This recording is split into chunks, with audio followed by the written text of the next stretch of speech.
equal to, in x-axis, there is no distance, so we need to put 0, plus in our y-axis, 0 po siya.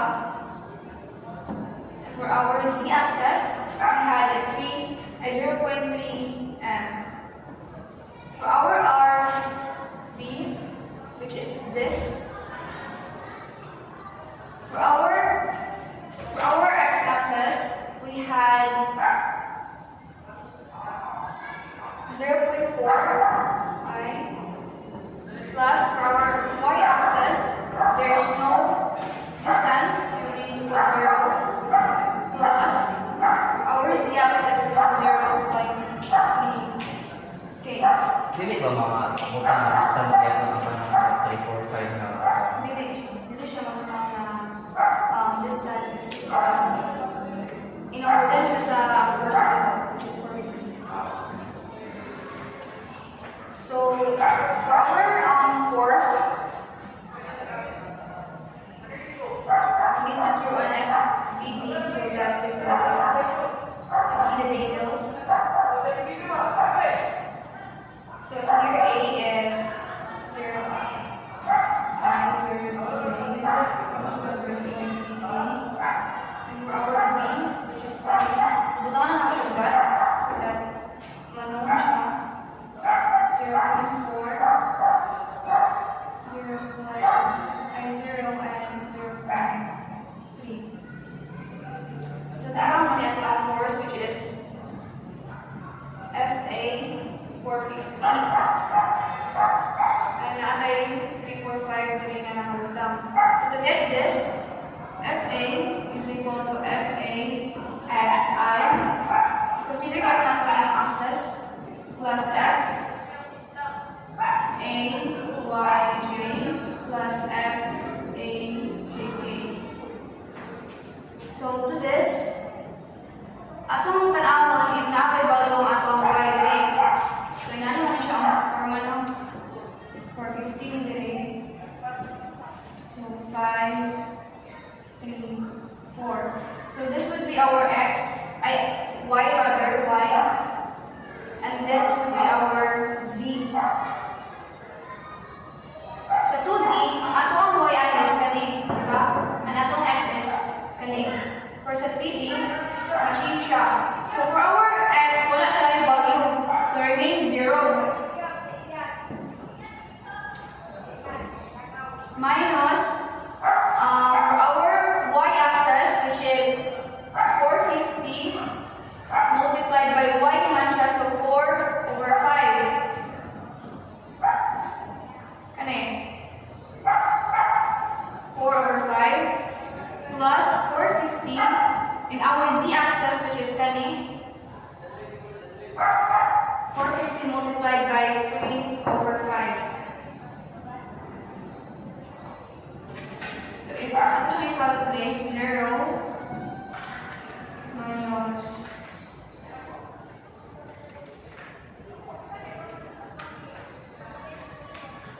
360 here plus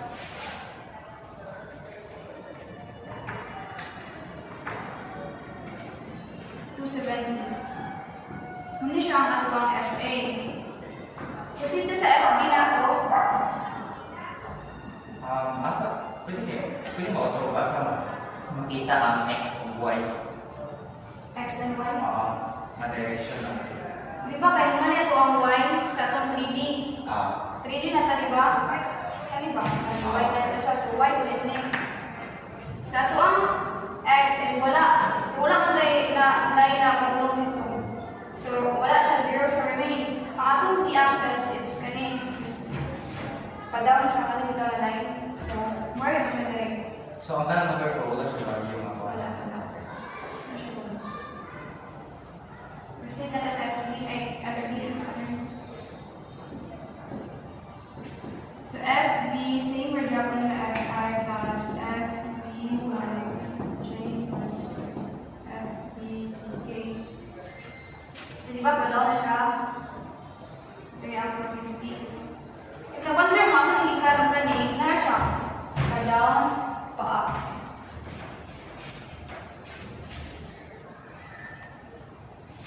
5, 4. So for our FB, 0. Okay, wala tayo. X axis. Plus 450. 450, which is y na to. Asa na y na rin? Iba ka kasi yung gagawin 4 over 5 minus 450 over 5. FB would be 0 plus 360 minus 270. So, muna ito ang FA, FB, and hanap ko tayo lang, hanap na ito ang R and RB. So, ito siyang i-put diri para makabutang tawag ka na yung basket method. FA and 0, 63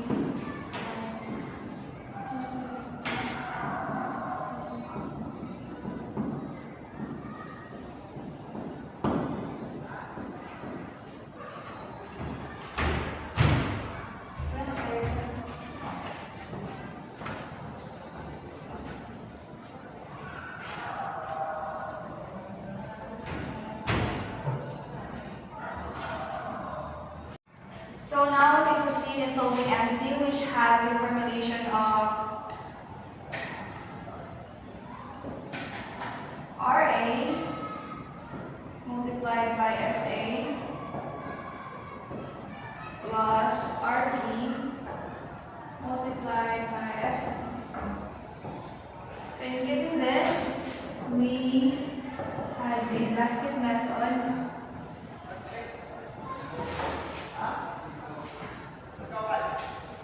For our I components, we had 0. For J component, we had also 0, and for our K, we had 0.3. And for the FA, this would be 0, 360, and 270. For our RB, natin access na 0.4. 0 and 0.3, and after FB is 0, 360, and negative 270.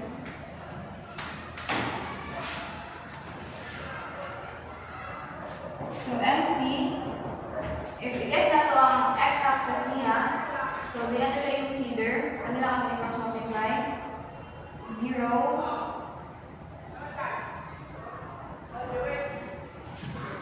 for I, 0 multiplied by 270 minus 0, 0.3 multiplied by negative 360 minus sa ito ang j-axis, dito siya i-consider as center, and we only need to multiply this on both sides. So for J, 0 times 270 minus 0.3 times 0.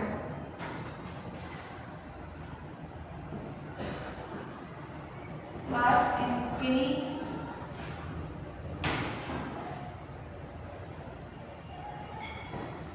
so dito siya i-consider, and kanila ang mga multiplier.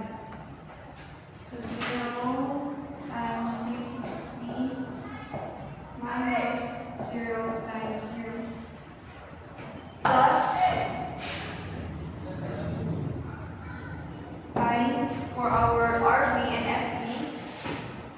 So direct. So same Kaplan process, na siya tulad yung x ng baon. So 0 times negative 270 minus 0.3, 360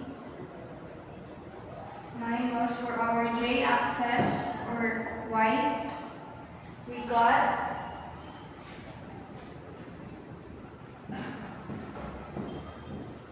so 0.4 multiplied by negative 270 and 0.3 multiplied by 0. For our z-axis,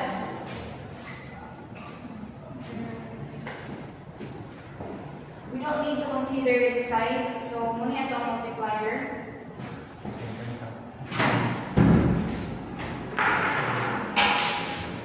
So, k is 0.4 times 360 minus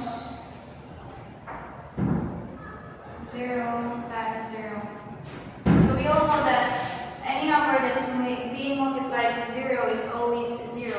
So 0 times 270 is 0. 20, 0, 0, 0, put siya. 20, 20, Ay, tabo. and 20. So for our x,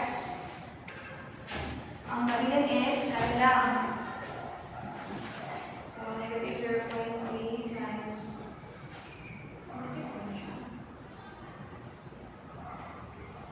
negative 360, 108.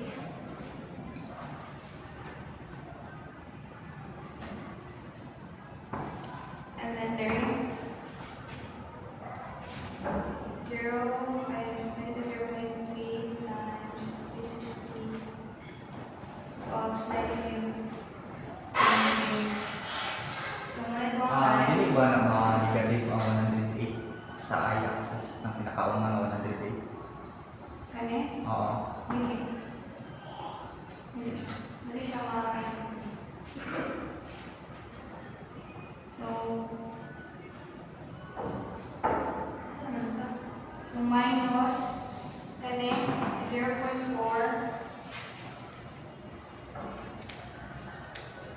108 ka po siya, negative 108. So, since negative 108 na answer, nanda na ato ang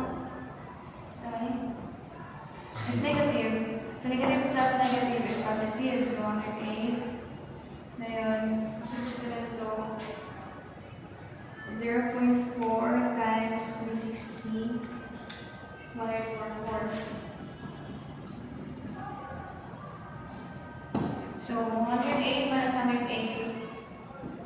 0 I plus 108j plus 144. And we have a unit of nm. So this is the final answer for this problem. So our next problem is determine the magnitude of the moments of the force F about the x, y, and z axis. Solve the problem using a Cartesian vector approach. So if team A is equals to R AB times all forces of F. So first we need to get the all forces of RAB.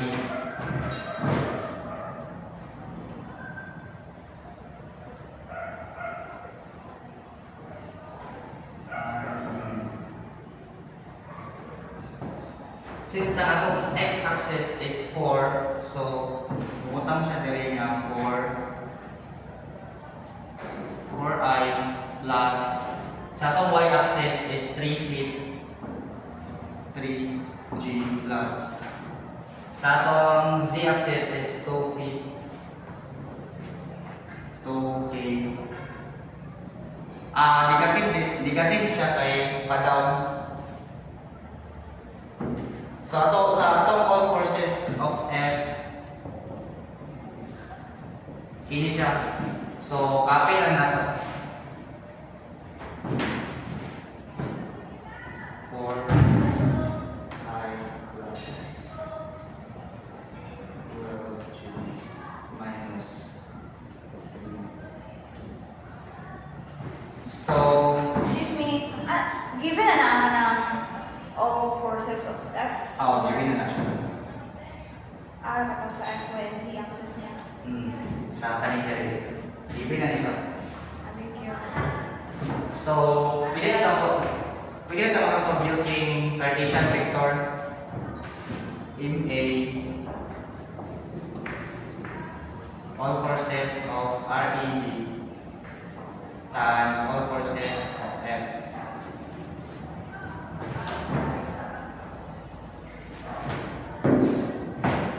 Muna ito I, J, K.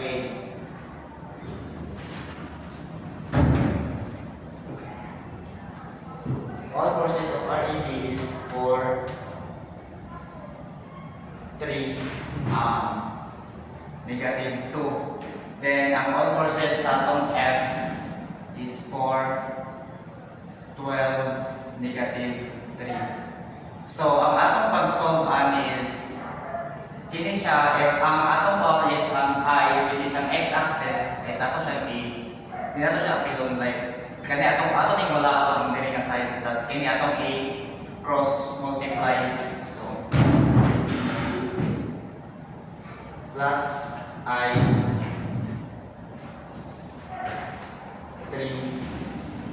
3 times negative 3 minus negative 2 times 12.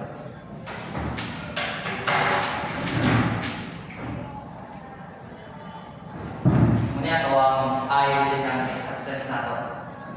Minus na to ang G. Dali na ito sa post. Minus na to ang J. So, if ang J ang ato ang kuwaon, kini na to ang atong walaon, then kini atong i-cross multiply. So, 4 times negative 3 minus negative 2 times 4. So, muna ito ang So, muna ito ang J sa y-axis. Next na ito kumaon is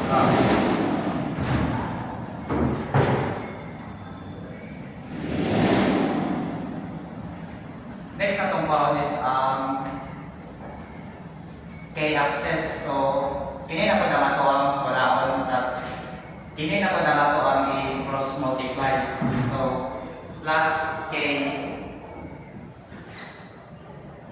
4 times 12 minus 3 times 4. So, ato na siyang i-calculate in A equals all forces of REB times all forces of F. So, equals ang atong result is naman sa I, which is the next axis.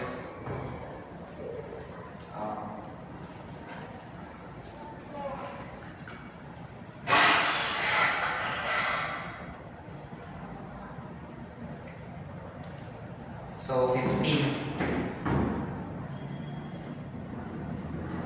15I, then ang y-axis na tayo, which is ang Z.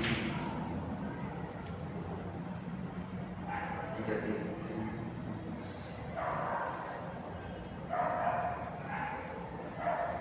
So, which is ang result is negative 4.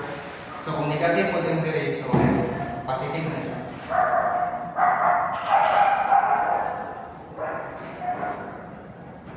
So, next is ang K.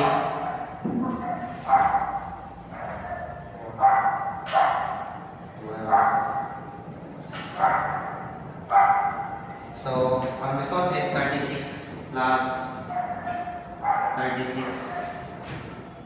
J. So, para makuha na ito forces along X, Y, and Z axis, gamitan na ito siya Pythagorean theorem. Pythagorean theorem. So, equals Mga na itong A squared plus B squared. Oo, yun siya. So, 15, ayun. 15 squared plus 4 squared plus 36 squared.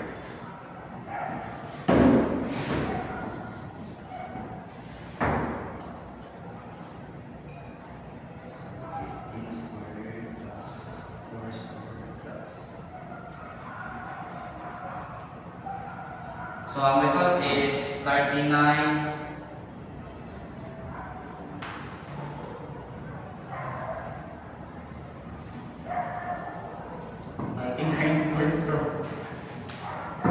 Sa unit LB. Ay, ang unit niya is LB. Since na-direct kay LB man. That's ngunit all forces sa X, Y, and Z axis.